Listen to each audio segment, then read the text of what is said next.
नमस्कार, कैसे हैं? नमस्कार, मैं हूं राकेश, आप लोगों के सामने स्वागत करता हूं। उम्मीद करता हूं आप सभी लोग बहुत अच्छे होंगे और प्रिपरेशन में लगे हुए होंगे।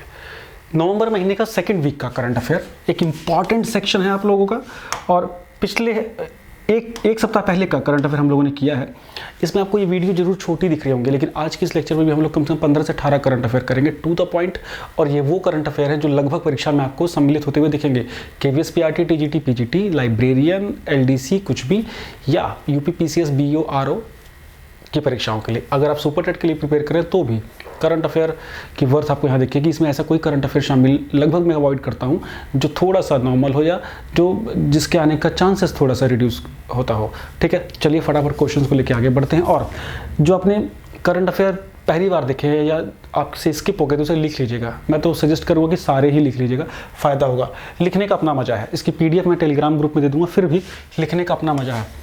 आर्टेमिस 1 क्या है? ये रॉकेट है, पेपर में आएगा। किसने छोड़ा है? नासा ने। नासा क्या है? अमेरिका की, US की स्पेस एजेंसी है। फ्लोरिडा में जो नासा का एक प्रकार से जो अमेरिका का कह देंगे, जो जहाँ से लॉन्चिंग होती है, जैसे हमारा श्रीहरिकोटा है ना, वैसे स्पेस लॉन्चिंग जहाँ से होती है John F Kennedy space centre जो है, वहाँ से इस रॉकेट को लॉन्च किया गया। और ये चंद्रमा के सतह पे पहुँचने वाला अब तक का सबसे भारी रॉकेट है। ठीक है, और ये बहुत एक बड़े मिशन का एक पहला हिस्सा है, काफ़ी दिनों से ड्यू था। ये रॉकेट है बेसिकली, याद रखिएगा। इसी मिशन के अंतर्गत इसी रॉकेट का प्रयोग करके 2024 में पहली बार चंद्रमा की सतह पे महिला को भी उतारा जाएगा, उतारने की कोशिश है। तो चलिए इस पॉइंट को आप जरूर याद रखिएगा, किसके द्वारा छोड़ा गया है ये? नासा के द्वारा। ठीक है, नेक्स्ट क्वेश्चन की ओर अगर हम चले, नेक्स्ट क्वेश्चन यहाँ से लगभग क्वेश्चन निश्चित रूप से आने वाला है। G20 अब लगभग 1 वर्ष तक चर्चा में रहेगा। क्यों? G20 जो कि दुनिया का एक बहुत ही स्ट्रॉन्ग ऑर्गेनाइजेशन है, संगठन है, जिसमें दुनिया की करीब 85% GDP वाले देशों की संख्या शामिल है। दुनिया के महत्वपूर्ण 20 देशों का संगठन है, जिसकी भी हाल ही में बैठक कहाँ हुई? इंडोनेशिया के बाली शहर में। ये बाली बहुत फेमस टूरिस्ट डेस्टिनेशन भी है। कहाँ है ये? इंडोनेशिया। 2-3 दिन से आप देख रहे होंगे सारे बड़े बड़े राष्ट्राध्यक्षों की एक दूसरे के साथ फ़ोटो, है ना, बड़ी फेमस फ़ोटो वायरल हुई। मोदी जी की भी, साथ में बहुत सारी फेमस फ़ोटो वायरल हुई हैं अलग अलग नेताओं की भी। उसमें जी जिनपिंग और जस्टिन ट्रूडो की भी फ़ोटो वायरल हुई है बहसबाजी करते हुए। खैर, तो ये G20 का 22 का समिट हुआ बाली में, जिसका थीम था इस बार रिकवर टुगेदर रिकवर स्ट्रॉन्गर। ठीक हो गया, ध्यान दीजिएगा, इंपॉर्टेंट है। किन 3 पॉइंट्स पे डिस्कशन का पॉइंट्स क्या था? पहला, सस्टेनेबल एनर्जी ट्रांजिशन। दूसरा, ग्लोबल हेल्थ आर्किटेक्चर। तीसरा, डिजिटल ट्रांसफॉर्मेशन। आपको याद क्या रखना है? डिजिटल, हेल्थ और एनर्जी। डिजिटल और हेल्थ और एनर्जी, इन 3 अलग अलग मुद्दों पे बड़े तरीके से इस पे बैठकें हुई हैं। ठीक, ये एक बड़ा प्लेटफॉर्म माना जाता है अपनी अपनी बातों को रखने का, अपने एजेंडा को रखने का, क्योंकि अब इसके बाद जो अध्यक्षता है वो 1 वर्ष के लिए भारत के हाथ में आ गई है। इससे पहले 21 से लेकर 22 तक अध्यक्षता किसके पास थी? इंडोनेशिया के पास थी। तो ऑफिशियली अब भारत G20 का अध्यक्ष रहेगा 1 साल तक। ठीक है, ये इंपॉर्टेंट है भाई, परीक्षा में गारंटी से क्वेश्चन आएगा। तो 23 वाला होगा इंडिया में, 22 वाला हुआ है बाली में, कंफ्यूज नहीं होना। उससे पहले वाला हुआ था सऊदी अरेबिया में, उसमें भी कंफ्यूज नहीं होना है। ठीक है, नेक्स्ट है बच्चे, साइट। ये क्या है?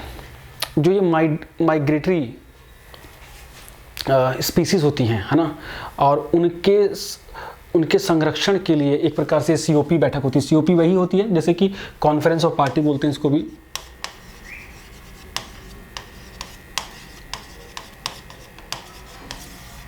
वो जातियाँ, वो प्रजातियाँ जो एक्सटिंक्ट होने के कगार पे हैं, उनको किस प्रकार से प्रिजर्व किया जाए, इसी को खास तौर से ध्यान में रख के साइट्स की 19वीं बैठक कहाँ होने जा रही है? पनामा में।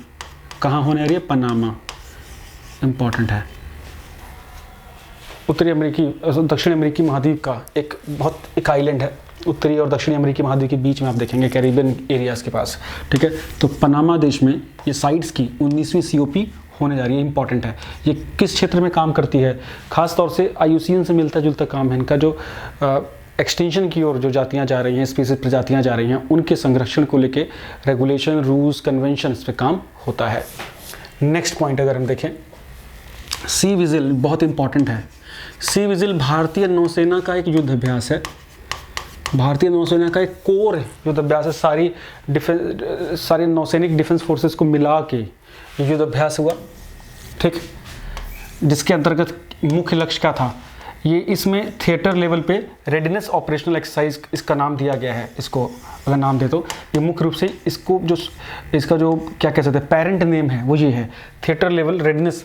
जो थिएटर लेवल की जो कमांड होती है उनकी रेडिनेस, उनकी तत्परता चेक करने के लिए ये एक प्रकार से समुद्र पे भारत की जो सीमा है उसकी किस प्रकार से सुरक्षा, और जो हमारी कोस्टल फोर्सेस है, जो हमारी तटरक्षक टुकड़ियां हैं, हमारी सेनाएं हैं, वो आपस में कैसे कोरिलेशन रखें, कैसे आपस में एकजुटता रखें, और अप्रत्याशित समय में कैसे हमें एकजुट होकर काम करना है, इसके लिए बेसिकली ये एक विजिल एक्ट होती है जिसका नाम है सी विजिल युद्धाभ्यास।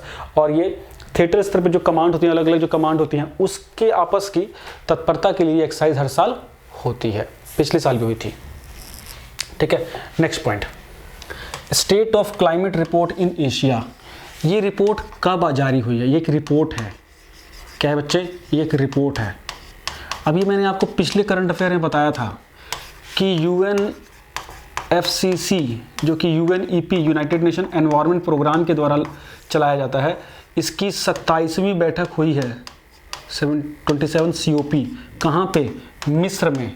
मिस्र मतलब इजिप्ट के शहर शर्म अल शेख में, शर्म अल शेख, ठीक है। वहाँ पे ये रिपोर्ट जारी की गई है, खास तौर से कि जो एशियाई देश हैं उनमें क्लाइमेट को लेके क्या सिचुएशन है। तो उसमें बताया गया कि चीन और उसके बाद भारत को क्लाइमेट चेंज की वजह से सबसे ज़्यादा नुकसान झेलना पड़ रहा है।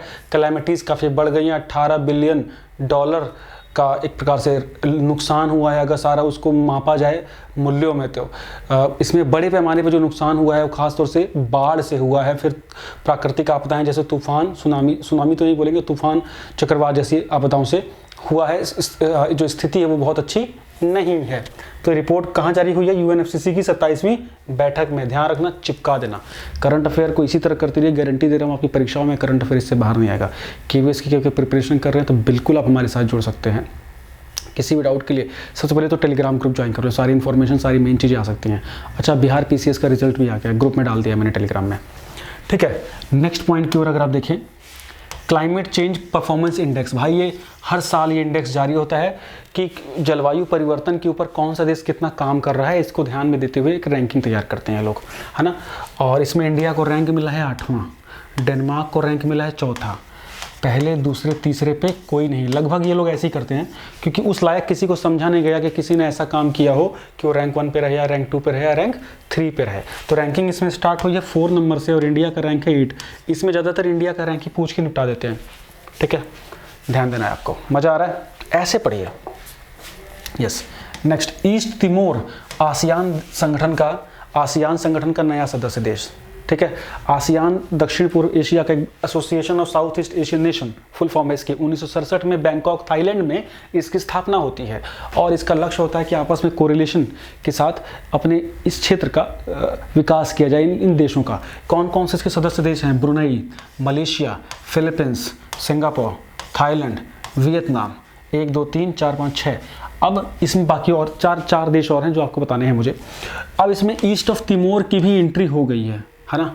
11वां देश है, सुंडालैंड के पास, ये दिखता है आपको अगर आप देखेंगे तो। सुंडालैंड का रीजन कौन सा है? ये पूरा अंडमान निकोबार, उसके इधर आप चलेंगे तो ये 11वें देश की एंट्री हो गई। पहले इसमें 10 देश थे, भारत इसका सदस्य नहीं है, ठीक है। इसको इम्पॉर्टेंट मार्क प्लीज़ कर दीजिए। 2022-23 का साल जो है वो इंडिया आसियान की मित्रता के ऊपर मनाया जा रहा है, पिछले में मैंने बताया था। नेक्स्ट है ईस्ट एशिया समिट, अभी हाल ही में कहाँ हुआ? नोम पेन में हुआ, कंबोडिया। और इसमें भारत की ओर से हिस्सा किसने लिया? हमारे वाइस प्रेसिडेंट जगदीप धनखड़ जी ने, जगदीप धनखड़ जी। इंपॉर्टेंट है, बहुत इंपॉर्टेंट है। Next point, T20 world cup बताने की तो आवश्यकता ही नहीं है यार, अपन हार गए, है ना। और जीता कौन? इंग्लैंड। अच्छा हुआ पाकिस्तान ने जीता, इंग्लैंड जीता। ये वर्ल्ड कप हो कहाँ रहा था? ऑस्ट्रेलिया में हो रहा था। हर 2 साल में होता है, 20-20 ओवर का ये, ठीक है। फाइनल में किसको हराया? फाइनल में हराया पाकिस्तान को, ठीक है। इंडिया का सफ़र सेमीफाइनल तक था और इंडिया सेमीफाइनल में इंग्लैंड से ही हारा था। सेमीफाइनल में पहुंचने वाली जो 4 टीमें थी, इंडिया, पाकिस्तान, इंग्लैंड और न्यूजीलैंड, ठीक है। किसको ध्यान रखना, मैन ऑफ द मैच किसको मिला, और मैन ऑफ द सीरीज़ किसको मिला, देख लेना, मैं बता दूंगा, मैं टेलीग्राम में बता दूंगा मैंने, लेकिन हमें इनको बेसिक चीज़ों को याद रखना है। नेक्स्ट पॉइंट, आधार में अब अमेंडमेंट कर दिया गया है कि अब हर 10 साल में आधार अपडेट किया जा सकेगा। हर 10 साल में आधार अपडेट होगा। ये एक चीज़ ध्यान रखना, ये कंपलसरी नहीं है, कंपलसरी नहीं है, लेकिन इसमें डाटा को अपडेट रखने के लिए ये प्रोविज़न किया गया है। बहुत से लोग एक बार में फर्जी बना लेते हैं, कई सारी चीज़ें हो जाती हैं, तो ये अपडेट करना होगा ये, ठीक है, इम्पॉर्टेंट है। मैं बता दूं कि जो आधार है, यूडीआई है, ये बेसिकली आइडेंटिटी का एविडेंस होता है, ना कि रेजिडेंस का। बहुत से बार लोग कंफ्यूज हो जाते हैं। नेक्स्ट पॉइंट की ओर अगर हम चलें, मार्स, ये क्या है, मंगल ग्रह वाला मार्स नहीं है, इसकी फुल फॉर्म है methane alert and response system. ये प्रोग्राम शुरू किया गया है वही यूएनएफसीसी की जो 27वीं बैठक थी ना शर्म अल शेख में, वहाँ पे एक इनिशिएटिव शुरू किया गया है। किसके तहत, यूएनईपी मुख्य बॉडी है जो यूएनएफसीसी की बैठक कराती है ना। इसने पहले एक प्रोग्राम शुरू किया था, इंटरनेशनल मीथेन एमिशन ऑब्जर्वेटरी, है ना। इसी के अंतर्गत ये इनिशिएटिव शुरू किया गया। सैटेलाइट से नज़र रखी जाएगी कि पृथ्वी पर कहाँ पे मीथेन का उत्सर्जन हो रहा है, और वहाँ पे आगाह किया जाएगा उन देशों को, ताकि मीथेन के उत्सर्जन को कम किया जा सके। मीथेन एक ग्लोबल वार्मिंग करने वाली एक गैस है, ग्रीन हाउस इफेक्ट पैदा करती है, और इसका उत्सर्जन सही नहीं माना जाएगा, ठीक है। मज़ा आ रहा है। नेक्स्ट क्वेश्चन की ओर, विक्रम विक्रम एस बहुत ही इंपॉर्टेंट भाई, भारत के स्पेस विज्ञान में एक क्रांति हुई है ना। भारत की पहली स्पेस स्टार्टअप, स्पेस के क्षेत्र में पहला स्टार्टअप जिसका नाम है स्काई रूट, ये कंपनी है भारत की पहली स्पेस में काम करने वाली प्राइवेट कंपनी। स्काई रूट जो कि हैदराबाद की कंपनी है, ठीक है, उसने अपना पहला रॉकेट भेजा है भाई, विक्रम एस, और लॉन्च हुआ है श्रीहरिकोटा से, आंध्र प्रदेश से, और ये मिशन प्रारंभ के नाम से जाना गया था। मिशन प्रारंभ किससे रिलेटेड है, भारत की पहली प्राइवेट स्पेस कंपनी के द्वारा रॉकेट को यूज़ किया, मतलब सेंड किया गया है अंतरिक्ष में, ठीक है। बहुत ही इंपॉर्टेंट है, यहाँ से क्वेश्चन गारंटी से ये परीक्षा में पूछा जाने वाला है, ठीक है। नेक्स्ट पॉइंट की ओर देखें तो, no money for terror conference, ये बैठक कहाँ हुई है ना, no money for terror conference, मतलब कि आतंकवाद के लिए कोई पैसा नहीं नाम से एक समिट हुआ है। कहाँ हुआ है, नई दिल्ली, नई दिल्ली। कितने क्वेश्चन हो गए देखो, ये देखो, ये पीडीएफ में भेज दूंगा अभी टेलीग्राम ग्रुप में, लेकिन एक एक चीज़ों को लिखते रहो, मज़ा आएगा। वैकेंसीज भी आने वाली हैं और आपकी ताकत का इम्तिहान भी होने वाला है, ठीक है। चलिए, thank you so much, bye bye.